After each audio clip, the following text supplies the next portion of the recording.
This is the Nomadic Traveler Podcast.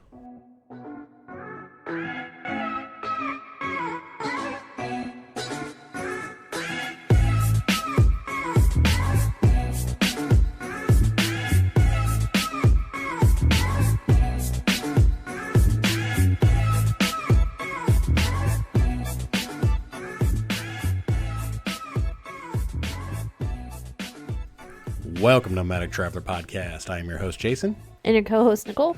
And we have part 2 of, what do we call it?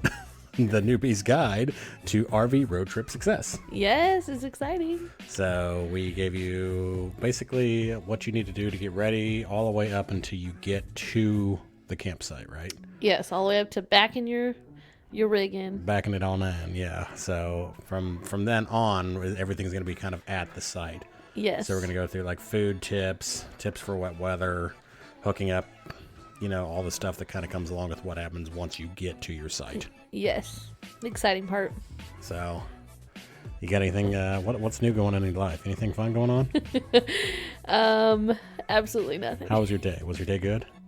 It was long. It was long. Mm-hmm. Why was it long? Because I worked like 11 hours. Dang. Yeah. That's a long day. I slept like 3. Did you work on the podcast that whole time? No. I have a job, Jason. Oh, do you? What about you? What was your day? I did landscaping and real estate work. Oh, that sounds more fun than Would what you I like to do some landscaping with me? I would. It's lots of fun. I could get a better tan. Yeah. All right. Well, now we are on to part 2. All right, so we're on the part 2. So what should we start with, Miss Nicole? I think we should start off okay, so you're already backed in. How do you set up your campsite? So what you're do you backed do? in, you haven't even got out of the truck yet. No, well, you get out. Okay, so you're out of the truck. Yeah. And you're just wandering around, and you're like, I don't know what to do next. Yeah, you're Okay. like, this looks like a lot of land. What do I do? I've never walked into a campsite and thought, wow, this is a lot of land. Well, maybe you haven't been to the right one. I guess not. I haven't either. Where are you camping at where they got a lot of land? I haven't been there either, but You go to a campsite that has like a whole acre for your site? Well, that'd be nice. yeah. If you know of any campsites out there that give you a whole acre for your site, please Mm-hmm. contact us at nomadictravelerpodcast@gmail.com. Okay, remember that Goosenecks Park though? Goosenecks is pretty nice, but I don't think they give you a whole acre. No, but they. But you can fall, 1,000 feet to your death. Yeah, you can fall for a long time, so that's a lot of land. Oh, my Lord. I didn't say a lot of good land. But yeah, so I think one good tip for setting it up is to arrive before sunset if you can. That's one of my best tips, yeah. Because I'm not a big fan of setting up after dark, but if you have to, I think I talked about on the last show about getting a little headlight and then wearing the little headlight on your head, and Yeah. it kind of helps. But yeah, if you can get there before dark, it's kind of nice. Yeah, because generally there's no light, Yeah. no street lights or anything. No. So yeah, if you get there after dark, it's dark. Yeah.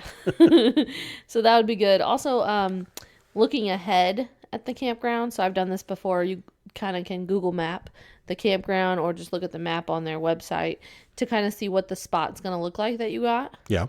Well, you want to try to look at what spot you're going to get before you book it.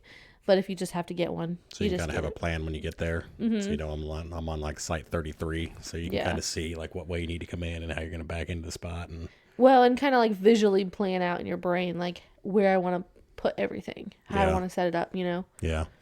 So that's a good idea. And then I think we talked about this in the last show too, but when you back in, make sure you leave room for your slides. I still always forget to leave room for the slides. Yes. I don't know why I do that. Yes. And then you want to kind of make sure that the RV is facing the way that you want it to, so that when you use your awning or you're near your picnic table, you're going to have the most room to kind of spread out outside. Yeah, make sure your awning's not going to hit any trees. Make sure that your slide outs are not going to hit your water or electric pedestals. Make sure you got room for your picnic table. Yep. Make sure you got a place to put that. What else? Well, I know one thing that they told us when we went to pick up the camper. He was telling us about making sure that all the doors to the cabinets are closed. Oh, yeah. And so one thing I think when you get there, before you pull the slide outs out, you should make sure that they're closed before you go. Yeah, make sure all your doors, to all your cabinets are closed, because you would not think that they're that strong, but your slide outs will literally bust a door right off your cabinet. And I know they were saying, like, make sure that they're still, like, closed before you roll them back out. Make sure there's nothing in the way. Yeah. Look at all into that. Generally, we don't have too much trouble, but like the last time we had a cord that got kind of stuck in the slide out. It wasn't anything major, but, it was stuck behind the slide out, and we had to put the slide out back in and get the cord out of it, so. Yeah, luckily it was a thick one, so it didn't get damaged. Yeah, But so luckily, it didn't break our cord, but. Yeah, because that could be really upsetting. Yeah. So you got your slide outs open. Yep. Now what? Wait, I think we missed a step. Did we? We did. What? Hooking up power? What? Hooking up water? No. Hooking up the jacks? Leveling? Yes. All the above? I think we missed every spot. We missed all of those. Okay, so tell them about leveling because you know the most about it, right? Well, so generally, yeah, I bring some kind of a level with me, and a lot of times you can level off of the where the tongue is in the front. So I put my level on the piece of metal. I have a magnetic level so it doesn't fall off. And I try to get it as level using the tires and the front jack as possible. So I do it up and down to where we get as level as possible. You may have to use some little pieces of wood or some leveling blocks to try to level out one side. So if it's slanting to the left or to the right, try to level it out as much as you can with blocks before you go to use your jacks.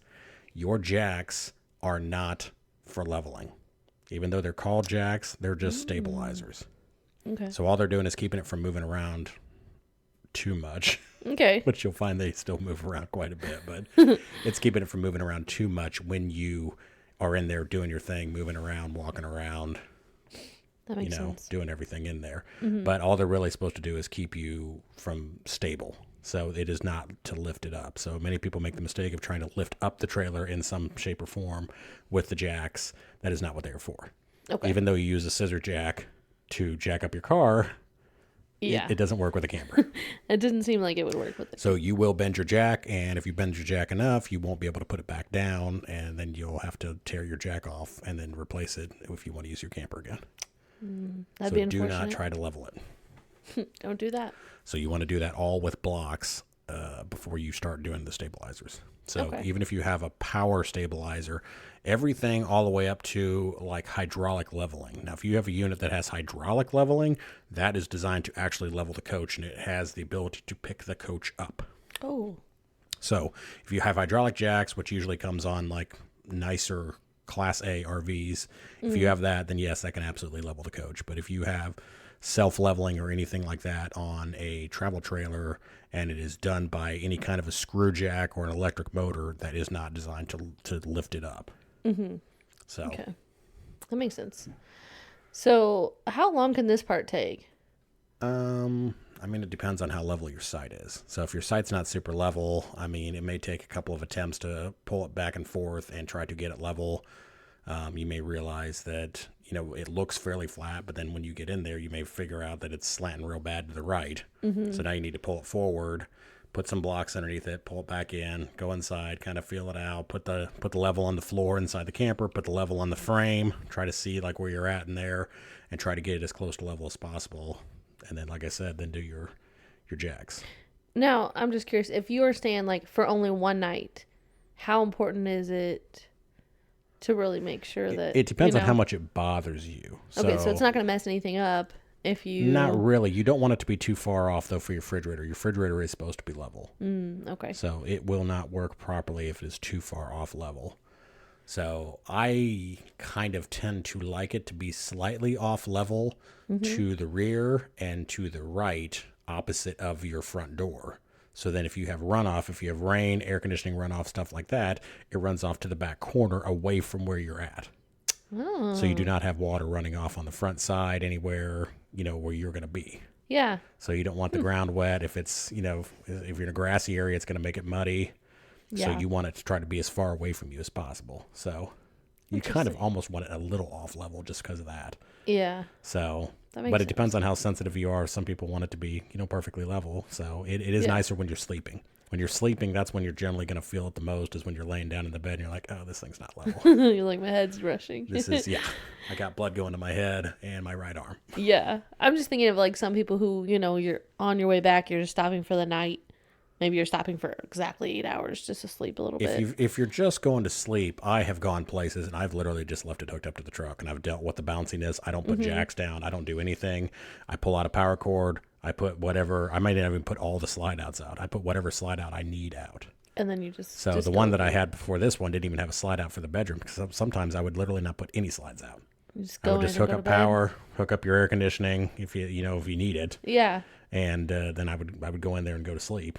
And then maybe if you want to in the morning, put your slide out where your kitchen is and get access to like some food, some stuff like that. And go about your day. And then, yeah, take off. So, yeah, if Okay. you're literally just stopping for an overnight, I don't hardly do anything. Nice. So, Good. So now we have it all level. We're ready to go. now it's all level. So we need to hook up the power. Then next thing is once you get it all level, then I would probably do your electric because I always try to get my electric going as fast as possible. If you're not moving the thing around too much, sometimes I'll hook my electric up even before I put my jacks down and everything just so I can turn my air conditioning on and get it rolling That's a good tip. if it's really hot out. So I will do that first. So then you get a 20-minute head start or something like that while you're doing everything else. Now, you don't want to be using your truck to drive it forwards and backwards and moving it around in your sight. You might yank your cord out. But as long as it's pretty still and you're just doing little other stuff while you're doing your slide outs, and you just make sure that you don't run your slide out into your cord in some way and pull your cord out. Yeah. So the camper that I had before this one had a cord that would slide into the camper. So it was permanently attached and you would slide it into a little hole in the side of the camper and it all stayed internally inside the camper. It never came off. The new camper has a completely separate power cord that has a plug that plugs into it and it comes completely off. It's completely separate from the camper. Okay.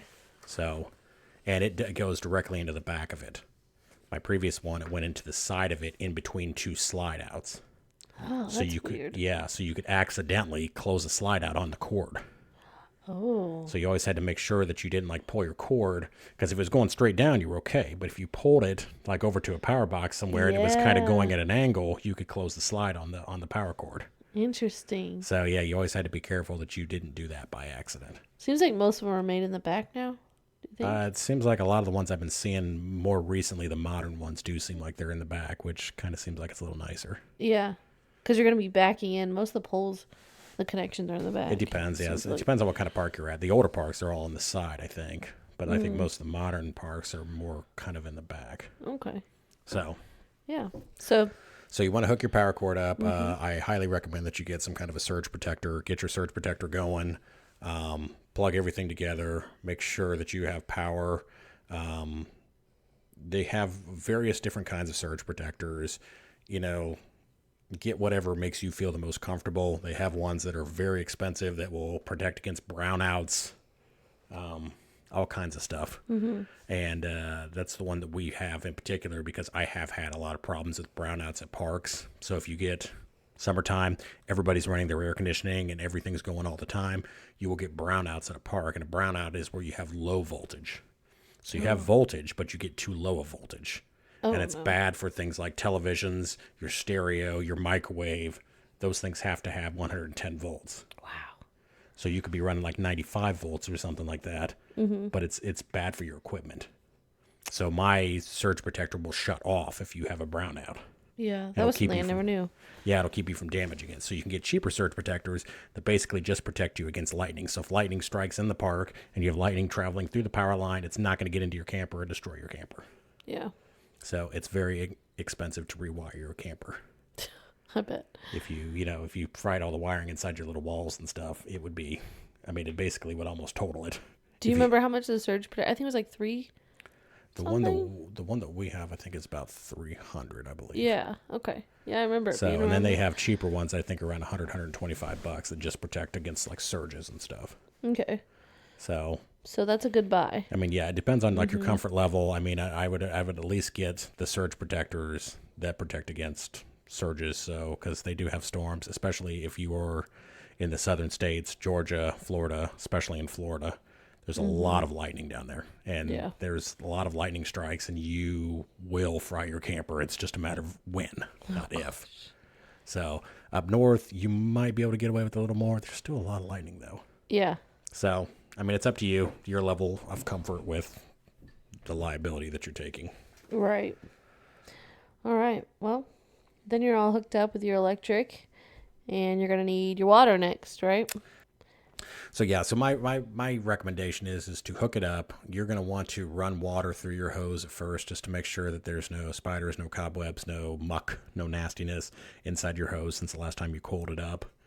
So make sure you give it a chance to run.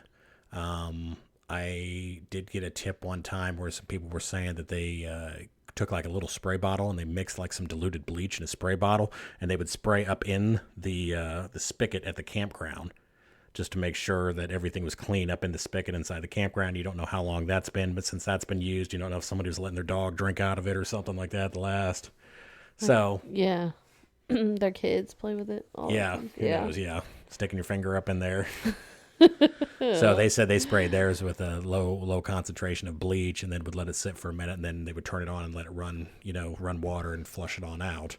Yeah, that's a great idea. So, and then I would get a pressure regulator. So get your pressure regulator, hook your pressure regulator up to your faucet. Make sure that you are not running, I want to say it's 50 PSI. I actually can't think of what it is off the top of my head because I set mine forever ago, but I haven't had to reset it since then. Yeah, this is something that as a newbie I learned that I thought was pretty interesting. I thought everything would have the same amount of water pressure. I didn't realize it's not kind of like your house. So it depends on, where you're at in the park, where the park is at in the system. So like we've been at places in Florida where the park is real close to the water treatment plant. And so it's close to the pump and line. So they have higher pressure because it's got to be able to get you pressure as well as people that are all the way at the end of the line. So in the end of the line may be 10 miles away. So if you're right next to the plant, you're going to run higher pressure. So it could be as high as 90 or 100 PSI, and you don't want it to be more than, say, 50 inside your camper because it can blow your PEX lines inside your camper, and then that's no fun either. So then you gotta get another repair. So you don't want that. That and then the surge protector are two things that I would have never thought of as a newbie that no one maybe would tell you when you buy a camper that you really need to know. Like, that's very important. Those are like major things. Well, and then another huge tip that I have is you need to make sure that your water heater is getting filled up before you turn your water heater on. There are valves on the back of your water heater somewhere. You might have to take a little panel down or pull up a little panel on your floor to get to the back of your water heater. But there are valves, and a lot of times when you buy a new camper or if you buy a camper, like say in the spring, used from somebody, it's probably been winterized, and they probably bypassed their water heater. So if your water heater has been bypassed and there's no water going into it and you think your system's going because it's bypassed so you can turn on your hot water at your faucet and you think, oh, well, it's just not hot yet because my water heater's not on. You think you got hot and cold water. Or really all you got is cold water that is running through a loop in the back of the water heater. Yeah. And it hasn't filled up your water heater. So if your water heater is not full and you could turn on your electric, you're going to fry your element, and it fries in like seconds. Wow. So, and if you don't know that and you don't realize that, now you got to freaking repair for your water heater. Wow. So yeah, it will happen like pretty much instantly because it has to have the insulation of the water because the water is cool, so it doesn't allow the element to overheat. But if there's nothing to counteract against that, the element gets too hot and it'll break. Okay. So, and you obviously don't want to have that on. You obviously don't want to have your gas on, heating up an empty tank that has no water in it. That's not good for your tank either. So make sure that your bypasses are on. Make sure your water heater is filled. Make sure that if your water heater takes an anode rod, make sure that you have put a fresh anode rod in, especially if it's spring. So, and if you don't know what an anode rod is, look it up on Google or look it up on like Amazon. I think you can buy one for less than $5. So, yeah. And it basically looks like a long aluminum rod that you stick into your water heater. And what it is it's like a sacrificial lamb. It's a sacrificial piece of metal that any of the bad stuff that's in the water will attach to that, and it will not attach to the inside tank of your water heater. So if you leave that rod in there over the course of a year or maybe 2 years maximum, depending upon how much you use your water heater, you'll pull that thing out and that rod will be a tenth of the size that it was because it allowed all of the bad things in the water to eat the rod and not your tank.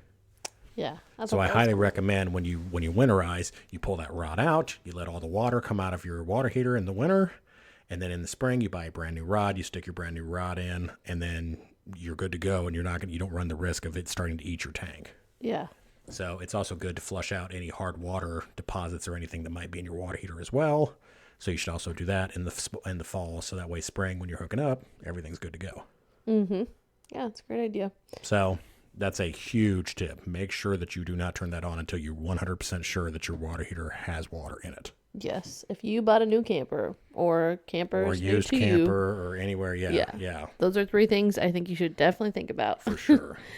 And I know another thing that with water, hooking up the water, we talked about, we made a video on Facebook about hooking up a 2-way water valve. Yeah, so you can look at our Facebook account. There's a video on there of me hooking up a splitter.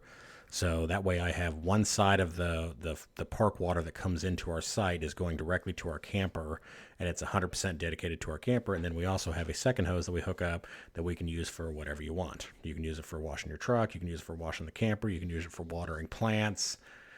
If you have an outdoor kitchen setup or something like that, or an outdoor, whatever, you can hook up to the water to that side.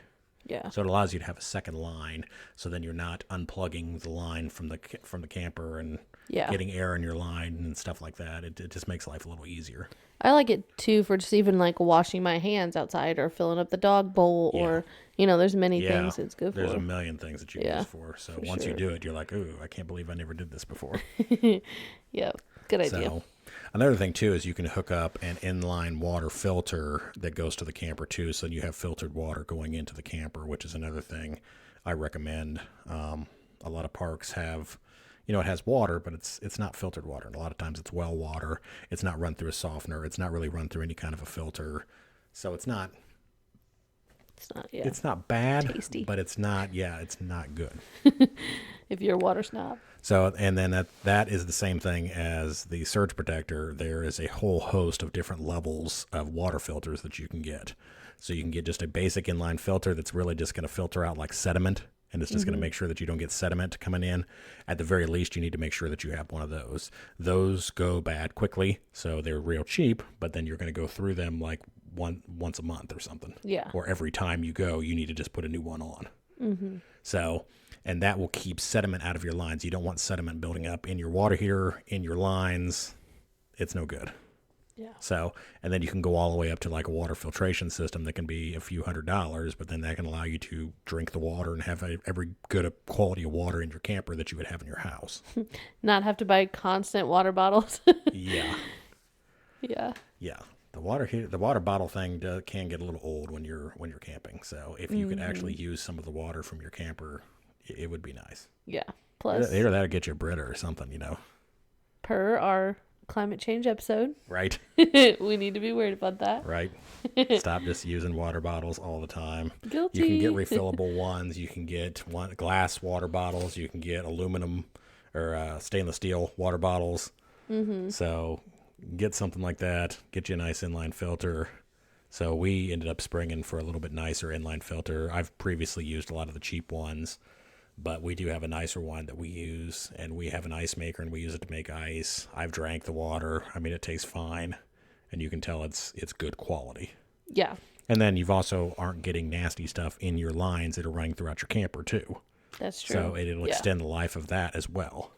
Plus, when you're cooking with the water, and then, too. if you're boiling water, all that kind of stuff. So if you use any water, it just makes life easier. I recommend it. So it is pricey though. So, maybe get you one of the cheapies, and then down the road try to upgrade. Yeah. Put on your Christmas list. Yeah.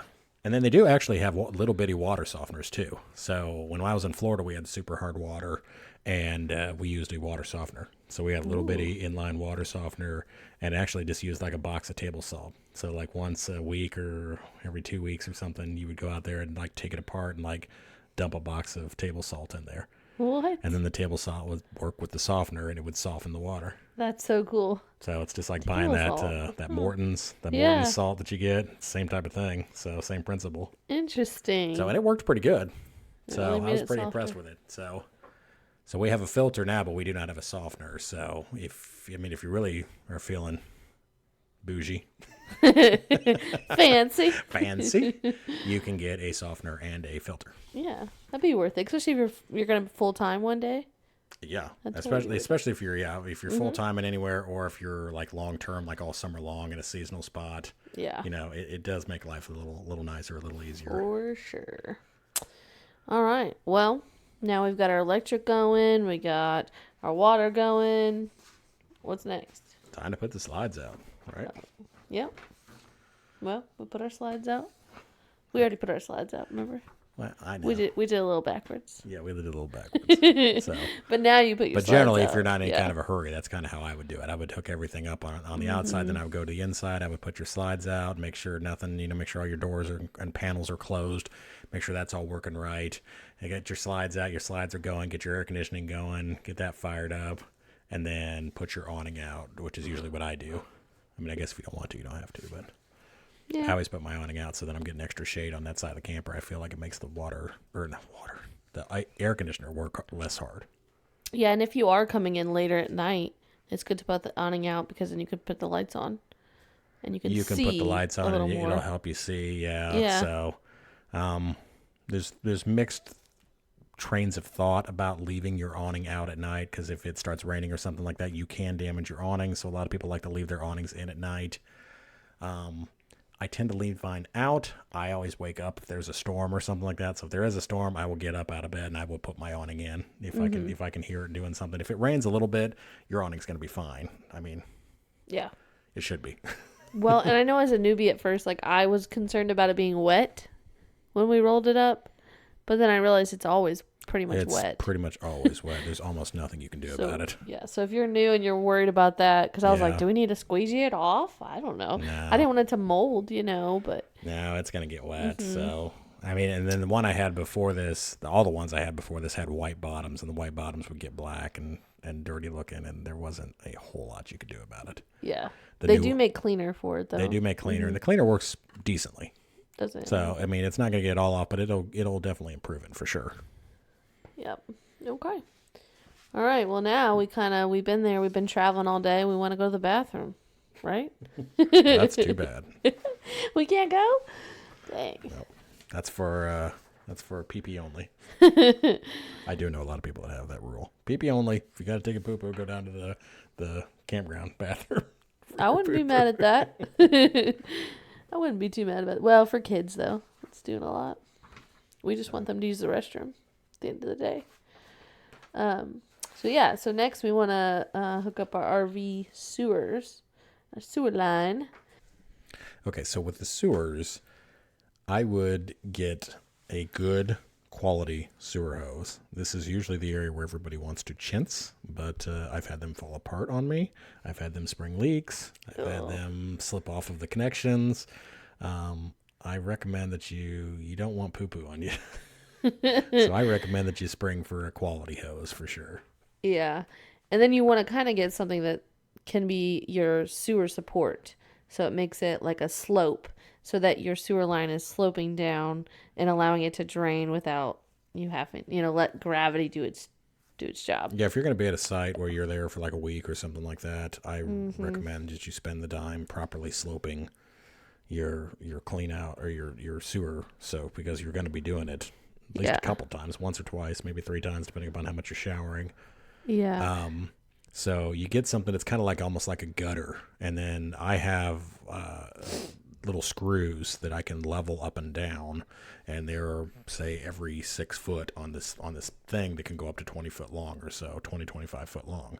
So the hose lays in the little gutter, and you can adjust it so it gets a nice slope on it, and everything goes downhill and dumps right into your sewer. Yeah. At your site. I think that's one of the most important things. And then you want to make sure you have gloves. Yeah, I recommend gloves. Yes. Make sure you're using the proper toilet paper. Another newbie mistake is that you're like, well, we're here, we're hooked up to sewer, I'm just going to leave my valve open. Okay. So why you don't want to do that is that lets all of your liquid out of your tank, and it leaves all your solids piled up in like a little teepee pile in the middle of your tank, and it never gets washed out. So what you want to do is you want to leave, you need to do it on both tanks, but especially your black tank.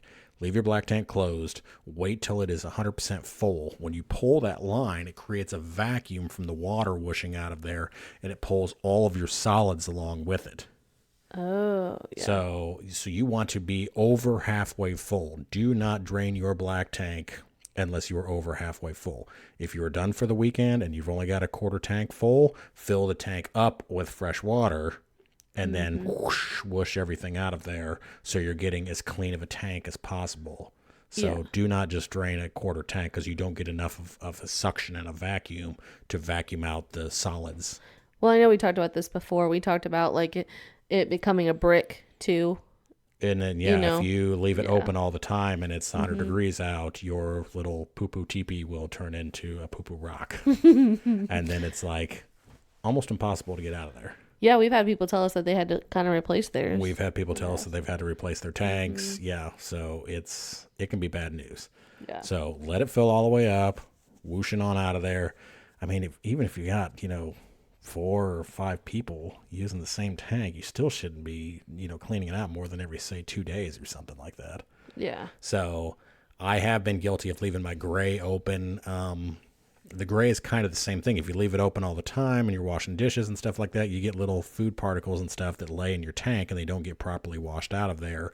And over time, they start to smell and they start to stink.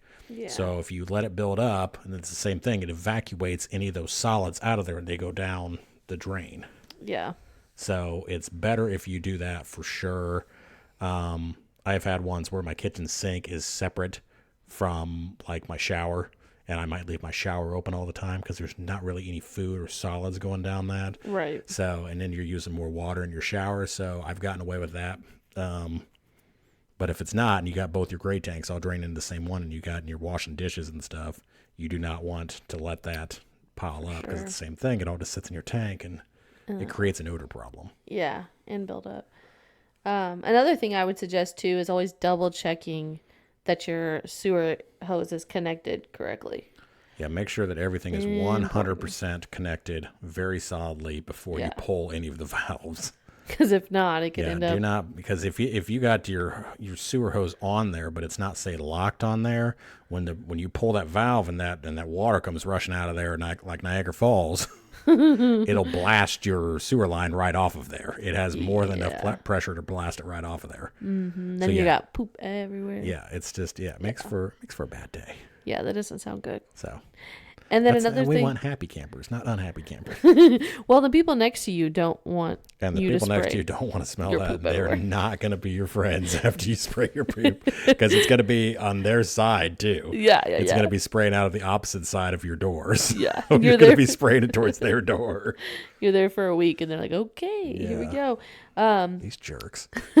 Another thing that's important too is, I mean, a lot of people might know this, but some might not.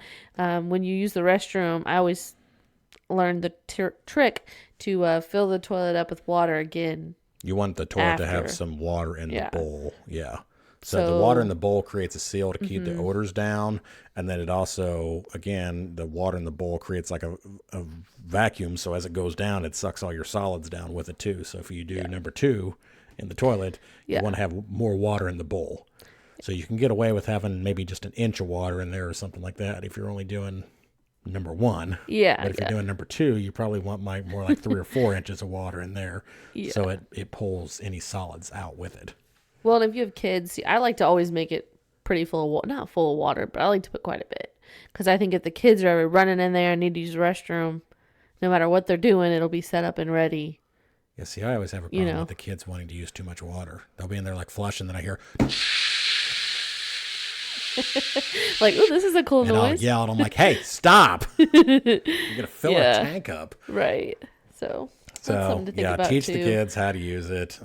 Or as a family, pick which one. Are you going to fill it up before? Are you going to fill it up? I mean, have like a system. Yeah. I guess. I mean, generally, I flush it, and then as soon as I'm done, I fill it back up. But I only fill it up like, because like I said, if you're doing pee-pee, it's not that big of a deal. That's true. So you don't really need that much water in there versus if you're doing number 2. So I always know what I'm doing. So it's already got an inch or 2 of water in there. If I'm going to do number 2, before I start, I add another inch or 2 of water. That's a good idea. So Another thing is you want to make sure that you're using RV toilet paper that breaks down in your tank. Sure, yeah. So we kind of recommend like Scott 1000 single ply toilet paper. It's a little bit cheaper. You can get double ply toilet paper that does break down. They do sell it at RV stores and stuff like that. The Scott stuff they sell at like Walmart and stuff, so you can get it a little bit cheaper. Yeah. And then did we already talk about putting in the liquid to make it smell decent in there? We want to talk about that. No, we did not. So that's another big tip is that you need to get some of the smell good liquid that they sell that A, deodorizes it so it helps keep the odor down, and B, it helps to break down the solids. It helps to break down the paper. So it has two different jobs. So, and again, you shouldn't have to put that much in there. So, I mean, like the stuff that I use the orange liquid. I cannot think of what it's called right now. I'll make a video of me like putting the liquid in the next time I'm at the camper, and I'll upload it to our Facebook so you guys can all see how it works. Mm-hmm. And you're supposed to put like say 2 or 4 ounces or something like that. Whatever it is, I put double. Yeah. So, because I want it to smell good. And then I still sometimes add more. Of course you do. Because I think it just, it just sits there sometimes. And the water, depending if it's like nasty, like well it's water. Worse. It's worse the lower it is. The fuller the tank is, the more water is in there and the more the mixture can move around. Mm-hmm. So if you've only got like a thin layer of water in the tank, I think it smells a little worse than it does towards the other end. So once it's getting fuller, I think the deodorizer tends to work a little better. Yeah. So lots of things to think about. So there's lots of stuff that goes along with the toilet for sure. And I know in a previous podcast we did talk about the shower, and we talked about the oxidizing shower head to make you feel like you have more oxygenating. Yeah. Oxygenating. Why was that wrong? Oxygenating shower Oxygenating. Head, yeah. I was like, oxidizing. That sounds bad. Oxidation's bad.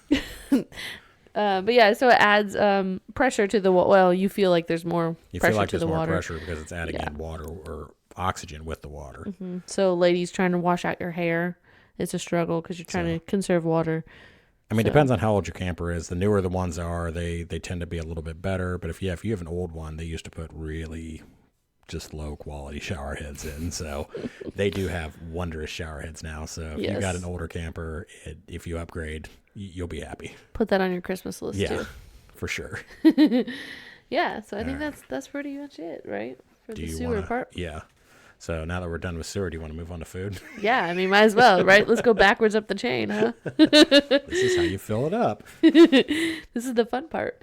Yeah. Well, food camping is always an interesting thing, right? I mean, I like to make good meals when I'm camping. Yes. Quite honestly. I know one thing that I've kind of... It also depends on how long you are going. So if it's a weekend thing, hot dogs and hamburgers might be fine if you're spending a week there. If it's actually your vacation, if you're full timing, if you're, seasonal, whatever. Yeah. You might want to spring for some nicer stuff. I will say if you are weekending, a good idea is to take a picture of the fridge when you leave. If you every weekend. Yeah, this is if you have a seasonal spot. Yeah. So if you have it parked somewhere and you have a seasonal spot, and say you go back home and you work all week long, and then you go there on the weekends, it's very easy to forget what you have in the cabinets in your pantry. And it's very easy to forget what you have in the fridge. Mm-hmm. So our tip is you take a picture of your pantry and you take a picture of your fridge, and then when you're going to get stuff to take down there the next weekend, you're like, what do we have? You go pull up your picture. Okay, we do have some orange juice or whatever, So, and then, I mean, if you think about it, I always try to clean everything out too. So if the orange juice is going to expire before the next time you get back, throw it out before you take the picture. Yeah. So that way you're not like, oh, we have orange juice, and you get there, oh, the orange juice is expired. Yeah, that's a good idea for sure. So, and then take a picture of all your canned goods and all that kind of stuff, so you know what you got there as far as that goes. Yeah. I mean, depending upon how on top of it you are, you may even want to take a picture of like your spices and stuff like that, because we've had problems like, oh, we're out of salt and pepper, or we're out of steak seasoning. For sure. Another good idea that I like is to make sure that for the first night that you're going, maybe plan ahead and make a frozen meal, maybe something that goes in a crock pot or something that you can freeze ahead of time, put in the camper, and then you can spend all day there and then just throw it in the crock pot. Yeah, that's an excellent and that way you have you don't feel rushed because you're already getting there, you're setting up, you're getting everything ready. The kids want to go do something, you want to go explore the park, wherever you are. So you can get faster into doing what you want to do. Crock pot is an excellent idea. Yes. And it makes the camper smell nice. And, Yes. Yes. And then it's so easy. When you come in and you're ready to eat, you Mm-hmm. eat. So it gives you like a big window where you're like, okay, we can eat anytime between, say, 4 and 8 o'clock or something, and it's not a big Yes. deal, Yep. The only thing you may want to do is if it's getting past your window, if it's supposed to be ready by 4, drop it down to low Yeah. at Yeah. 4 o'clock. But if you guys are swimming, or whatever you're doing, or out hiking or whatever, do your thing. Don't Yep. worry about it. And when you come home, you're ready to eat. Well, and another good tip is to get the liners for your crock pot. Oh, So they have the liners that kind of looks like a hairnet almost, or shower cap maybe. Maybe more like a shower Shower cap. cap. You stick that in there, and then that way you don't have to worry about cleaning that in the sink. Hairnets are porous. Okay, yeah. Shower cap. But yeah, That makes life much easier for sure. for sure. Make sure you got spoons, forks, knives, plates, bowls, cups, mugs. Yeah, yeah, Make sure you have all the stuff that you need. You can do disposable stuff. In light of how damaging it is to the environment, it'd be nice if everybody tried to use less plastic, yeah, less yeah. paper. But I know we talked about before also not getting any like super heavy, dense materials either. Yeah, get plastic stuff. Do not get the metal, old-fashioned camping cookware. It's cool, the old school stuff, but Yeah. it's definitely it's too heavy. And not anything that's like too expensive either. You don't want to be bringing like your coolest stuff. No, you just want No. cheap stuff to use for camping. Yeah. It's no big deal. Yeah, because it's gonna get broken or whatever. I mean, unless maybe you're full time and you want something a little nicer, but even then, Yeah, yeah, you still want something as lightweight as possible. Everything you want it to be as lightweight as possible. for sure. And then also like you obviously want your good set of pots and pans for when you are cooking. And what is the brand name of the pots that you have that have the handle comes I out? have pots and pans that all have detachable handles, so you have 5 different size pans, but they all fit down inside each other. So you can pick whatever size that you want, and then I have like 1 or 2 handles, and the handles are detachable. So then you can just pop the handle right off of there, and everything sits real nice down inside of it, and then it takes up much less space. And I don't actually know what the brand Okay. is. I think it's something from Camping World or something Yeah. off Amazon, maybe. But something like that is really a space I saver. highly recommend for something sure. like that for sure. Yeah. Yeah. Get something with a detachable handle. Yeah. And then of course you don't want to forget like trash bags.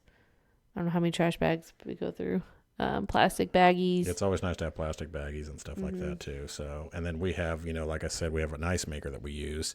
I will bag up ice. So as we have extra ice, I will bag up ice and then stick it in the freezer. Then I have extra ice, so then you can use it if you're packing up a cooler to go home. Maybe you want to bring a few things home with you at the end of the trip. Maybe you want to make some drinks, or you're having people over and you know that you're going to be using some ice. That way you're not dependent upon going to buy a bag of ice. You can just bag up some ice in little sandwich baggies, and then you have about enough for each cup. Yeah. So it really works well for me, at least. Yeah. And then you always want your aluminum foil because you're going to be Aluminum cooking foils. something over the grill or the Yeah, fire. That's a either way. biggie for sure. Yeah. You want to have that for sure. And then if you're a coffee drinker, you're going to want your coffee pot. Yep. So Or K-cup. Yeah, I don't really drink that much coffee, so it's not really a big factor for me, but I know a lot of campers are.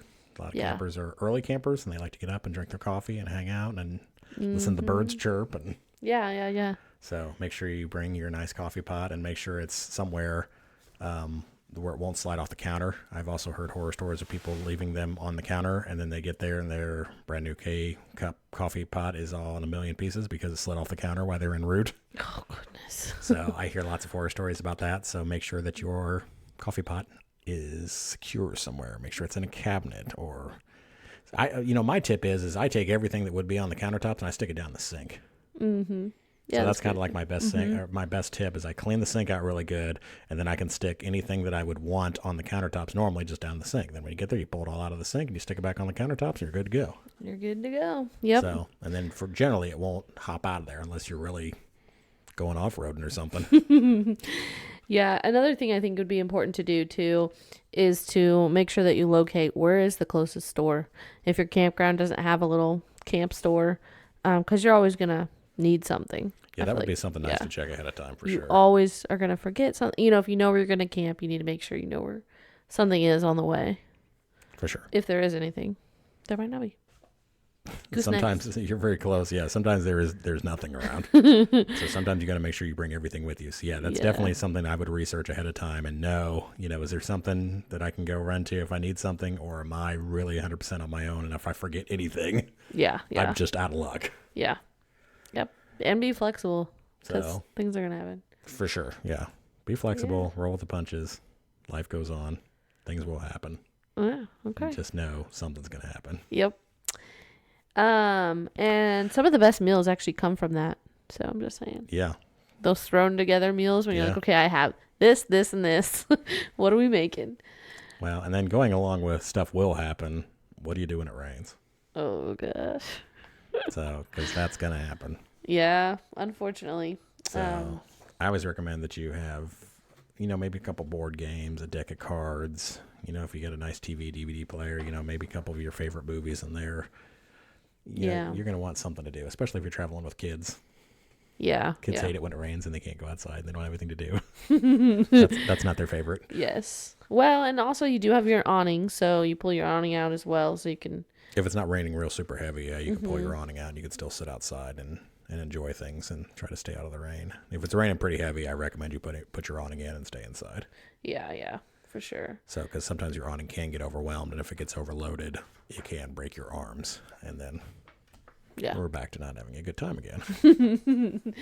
Another good idea, too, is just to make sure that you have a few ponchos ready. For sure. A few tarps. Those make it real easy to throw over a grill or whatever that might be outside, and you don't have time to bring all in or whatever. Yeah, kids' toys. We got a little hammock that we put out there. You could, if it's going to rain, you can throw a tarp over the little hammock to keep it from getting all soaking wet. Yep. Camping chairs, all that stuff. Because a lot of times you just have like a pop-up shower, and then if you throw a tarp over everything, you can pull the tarp back off, and you can go back to hanging out, and life goes on. Yes, yeah, yep. But yeah, definitely just be prepared. It's going to happen. So that's all our wet weather tips. Yeah, what to do. So we've been camping. We ate our food. We learned everything. We hung out. We had a good trip. This was our first trip out. We had a good trip. So now... Now what are we going to talk about? Now we got to start getting ready to go home, right? No, I don't want to. No, okay. Well, that's always one of the worst things about camping is you have to leave eventually. Yes, yeah. Unless you're full timing, then we're jealous. Yes. Then call us up. Then we're very jealous of you. Yeah. So, what's your first tip for what to do, either for packing up or for when you get home? My first tip is once you get back home, there's a couple things you need to do to get ready for your next trip. So you need to pay attention to that, right? Yeah. So going back to the rain. Yeah. So if you get caught in the rain, then you need to make sure that you're closing everything up in a way that isn't going to leave it moldy or nasty. You want to dry everything out. Yeah. So say your chairs did get caught in the rain. Okay, when you get home, you need to open them up. You need to set them out. You need to let them dry. I often will just throw them in the back of my truck, ride home, and then I pull them all out and I set them all up when I get home and then allow them to thoroughly dry out. If you leave them all closed up in their little sleeves, they will be moldy. Mm-hmm. Yeah. And that's no fun. I think or at the very least, they'll be stinky. Oh, gosh. I think about, too, like your big rug. A lot of people have, like, a big mat that they put outside their camper. Yeah. That would probably be nasty, too, when you roll all that up in the mud. And yeah, my big rug is huge. Mm-hmm. I honestly don't put my big rug out unless I'm on a long-term trip. Mm-hmm. If it's like a weekend trip, I don't even do it because it's just not worth the hassle to me. Yeah. And then also if it has been raining, when you get back, you want to open up your slides, make sure that there's not a lot of moisture caught up in the... If you have the ability to do slides, that, yeah. If you're not storing it somewhere and you have a place where you're at home and you can open it up, open everything up, open your awnings up, open everything up and try to let everything dry out as much as possible. It's just all that much better for everything. It keeps the mildew down and it makes everything happier. Yes. It makes everything last longer.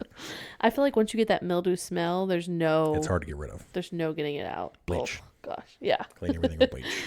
Yes, for sure. So gather all your bedding up, gather all your dish rags, all your towels.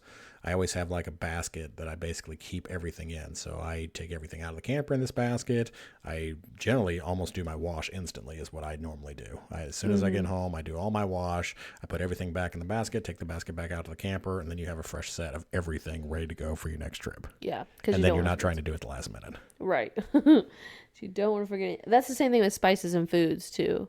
I mean, the things that you would normally have that you can just like, okay, I ran out of this trip. I'm going to get it as soon as I get home. Yeah. You know, maybe on the way home, you drop off the RV, you go to the store, you pick it up. Yeah. Knock all your little, canned foods and incidentals out that you aren't perishable.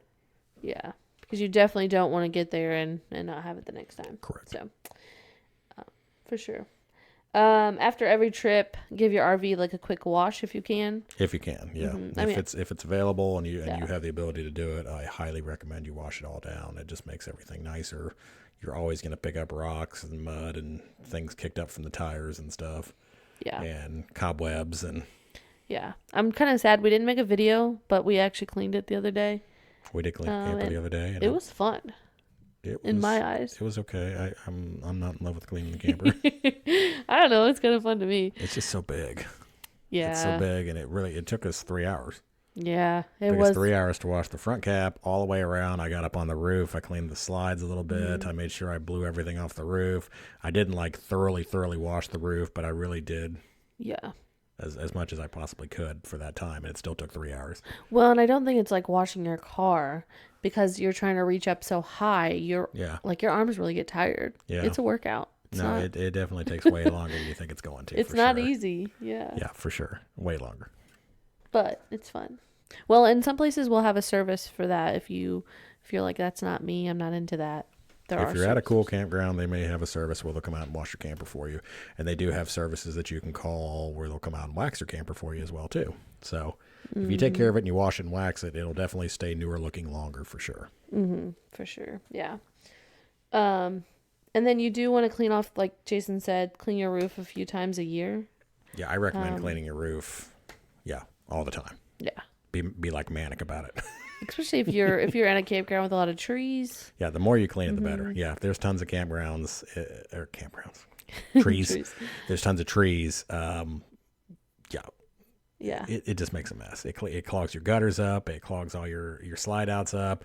Another thing too is make sure if you're at a very tree filled campground, you need to get up there. If you do not have slide out toppers, you need to get up there and check your slide outs before you put them in. Mm-hmm. So, which is one thing that I don't think a lot of people do because I don't think they want to deal with that. But if you try to close it up and there's a stick or there's pine needles or there's leaves or whatever, it all gets clogged up in your sweeps that keep everything out that's supposed to stay out and everything in that's supposed to be in. Yeah. I always see the campers with like streaks down the side of them. Yeah. Isn't that from like stuff being on the top and it just gets left up there and it kind stuff of being on slides the top, down? and I think it's also from the membrane that they use on the roof. So it leaves the streaks on the side. That's another thing. If you wash it more frequently, it mitigates having the streaks as much on the side. Yeah, that's a good idea. So again, wash as much as possible. For sure. I always recommend, checking your roof for leaks. You need to get up on your roof as much as possible and be familiar with it and know what it looks like and know if there are cracks developing, know if there are areas, where water could possibly be penetrating, and use, I believe it's called Dicor. I think it's either self-leveling or lap sealant, I believe is what it's called. And you can use like the self-leveling on the roof, and I think the lap sealant, I believe, is for the sides. So if you have problems with your side somewhere where like your front and your side join or your back and your side join, you want to make sure that you are on top of it. And anytime you see any kind of crack developing, you want to get something fresh on there as soon as possible. Yeah, that's a good idea. If you let it go, it's going to start leaking inside, and it's going to start delaminating, and it's going to start falling apart. It's much easier if you stay on top of it in little bitty small increments, and it's going to make your camper last so much longer, and it's going to make everything so much more enjoyable. Right. And if you do like discover a leak, I think one of the first places to kind of check is the AC. So just making sure that the air conditioner isn't having runoff leaking somewhere, because that's kind of a common place for things to start. Your air conditioner definitely creates water on your roof all the time. Yeah, so just making sure that has a good flow, like cleaning out the gutters and making sure it can flow the right way. Yeah, so I recommend getting up there with a hose and like spraying out your gutters with the hose. So just make sure you don't fall off. Take your time. Yeah. I was up there with sandals this past weekend. That was stupid. I should not have done that. There was a couple times where I could have very easily fallen. It's very slippery when you're climbing up and down the ladder. You should have some kind of proper shoes on. Yeah, and have someone to spot you too. Yeah, and I always recommend you have somebody to spot you. It's just like you shouldn't swim alone. You shouldn't clean your roof alone. For sure. Yeah. So, because if anything happened and you were out there all by yourself, yeah, you'd be laying there for a while until the maintenance guy drove by or It'd be a something. long wait. Hey, you okay? No, come over here. Or just wear your life alert. Oh my gosh. Get your life alert and clean your roof. Yeah, so and what about like when you're gonna get ready to winterize your camper? Because I know a lot of people, at the beginning of winter they'll get it ready to go into storage. What should we do then? Yeah, well, when you get ready to do like your winterization, I kind of recommend that you do like a deep clean of everything. So this is when I would do your deep clean of your roof. I would scrub your roof down really good. I'd scrub all your slide tops down, scrub them down really good. Clean the inside really good. Clean your floors really good. Your countertops. Shut your fridge down. Clean your fridge all out really good. I would get as much food as possible out of there. Little animals like to try to get into your camper. I would not give them any reason to want to get into your camper. So if you are parking it for 6 months over the winter, get all of your food out of there. Yeah. You don't want to leave anything in there. Nothing's going to be good anyway. Well, So I accidentally left beer in my camper last year and it froze and busted. And then I had nasty, stale smelling beer all in my cabinets. Yeah. that does not sound good. Not good, yeah. So make sure, I would just say clean everything out. You really don't want to leave anything in there. If you want, leave it in some kind of a tote and then leave the tote in your house and then be like, okay, in the spring we bring this tote back and it goes right back in there, But Well, I would pull everything out of there. And I think that goes for like bedding too. Like I think you should take your bedding out, wash it, maybe put it in like a saver, the space saver bags. Yeah. You can like suck them up and keep them in there because then if there are any rodents in there, they're not getting on any of it, Not pooping all over your bed. Yeah, you can, and they'll be freshly clean. You know that they're going to be clean. Nothing's going to be, they're not going to be dusty or anything like Yeah. that. So, Another thing you may want to consider, which is I've never really had a problem with it, but I hear people all the time are talking about moisture gets trapped between the bottom of your bed and your mattress. So like the wood, you get like, I don't know if it's because there's a temperature difference between like where, say, your basement is, where all your storage is underneath your camper, and the bottom of the bed. And it creates like a moisture area. mm-hmm. And because there's no air there, it will like mildew and it will rot sometimes. Interesting. So I've really never had this problem in mine, but I do see this very frequently on the forums out there. You mean like directly between the bed and the between wood the underneath wood, it? between the wood and then the bottom of the mattress.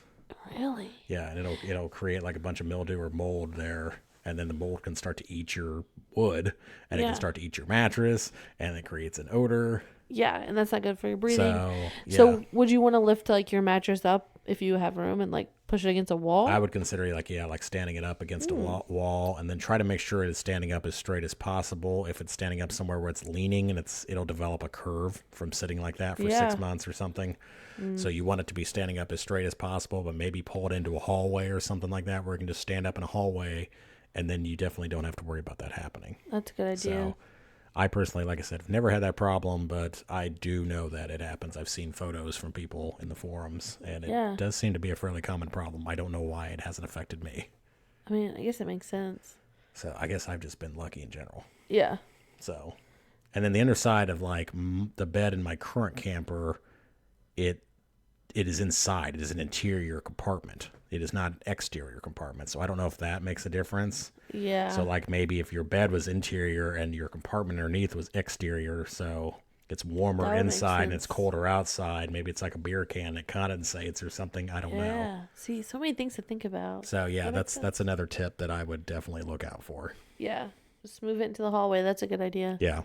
Especially if you've bought an upgrade mattress, you want to keep that nice. Yeah. And then, like I said, remember to pull your anode rod out, drain all the water out of your water heater, make sure that you antifreeze all of your lines. If you do not know how to do that, you can look it up on at websites like on Google.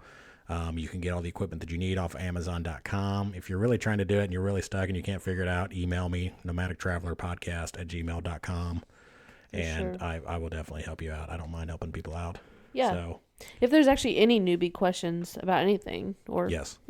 Any questions. If you really have any questions at all, feel free to email us, Nomadic Traveler Podcast, all one word, nomadic@gmail.com. And we do plan on creating a forum soon, to where people can comment back and forth with each other if you guys are interested. Yeah, our long-term goal is, to create a website. That's one of the things that we're kind of in the process of working on right now. We're going to create a Nomadic Traveler website, and we are going to create forums on there, where you can, maybe sell things if you have extra things that you got. For instance, like I have a bunch of extension cords for a 30 amp cord, and I now have a 50 amp trailer, so I now have no use for my 30 amp cords. I have a 30 amp surge protector. There's various little things like that I wouldn't mind getting rid of. So we're going to have like a for sale forum. We're going to have like a question forum for like travel trailers, maybe like RVs, like Class A's. So that way you can interact with other people that are kind of in the same boat as you and are having some of the same problems. And hopefully we can all kind of help each other out. Yeah. I think that the camping community is a very good community to pull together. So So, and if you're really having a problem sometime, go ask your neighbor. I mean, your neighbor will likely help you out. Oh, yeah. Usually your neighbors are cool. Or the camp host or anyone. Yeah. Don't feel like, oh, everybody's judging me. No, we've all been there. We've all had the same problems, and if not, we want to learn from your problems so it doesn't happen to us. We'll learn from your mistakes. Yeah. So. Yeah. Okay. All right. That was a good one. Is that everything? Yeah. Do we have a hidden gem? We do not have a hidden gem. Okay. So we used our hidden gem in the last episode, and I don't think we've gotten a fresh one. And this episode's running a little long anyway, so I think we're going to skip doing the hidden gem. And I think that's going to wrap it up for today. The shout outs.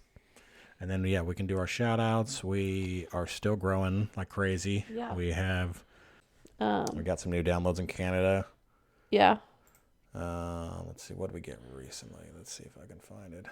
We got a lot of new people in Oregon, a lot of new listens in Iowa. Oregon, that's the one I was thinking Oregon and Iowa are the newest ones where we're getting a lot of new downloads. Everybody in Florida, we get a ton of downloads in Florida. We love you down there. Yes. Thank you so much. And of course, Indiana. And then, of course, our home state of Indiana. They are very supportive. That's by far the best state that we do anywhere. So thank you, everybody in Indiana. We really appreciate you listening. Yes. And we're going to keep doing it. So we got a lot of good stuff coming up. We got the NASA show that we're still working on. That's going to be absolutely amazing. Yes. We've got a couple other kind of secret shows that we're working on that we aren't going to release just yet, but are going to be equally amazing. Big shows coming up. So, I'm excited. Yeah, we got some big stuff coming that we're working on. We're working on the new website, so that's going to be coming as well. The forums. So we got a lot of great stuff coming for you. And we would love any comments or questions or anything. Either you can leave them on iTunes or you can email us at nomadictravelerpodcast@gmail.com. Yes. And please leave us a review on iTunes if you can, because that helps us move up in the search engine, and it's going to get us more listeners. And the more listeners we have, the more likely we are to be able to get good sponsors. And when we have good sponsors, that allows us to move forward with our plans to open up the forums and the website and everything. And then we can just help everybody that much faster. Bring you guys more information from farther away places and things like that. Correct. And also, too, just like to, hear your feedback on what you guys like, what you don't like, what you want to hear. If you have show ideas. Yeah. Anything that you want, we're here for you. So we are a community together with people. So we are your humble servants. We are here to serve you. Yes. So thank you guys for listening for sure. Thank you. It's just enjoyable. All right. Have a good week. Okay. See you next week. Bye-bye. Bye.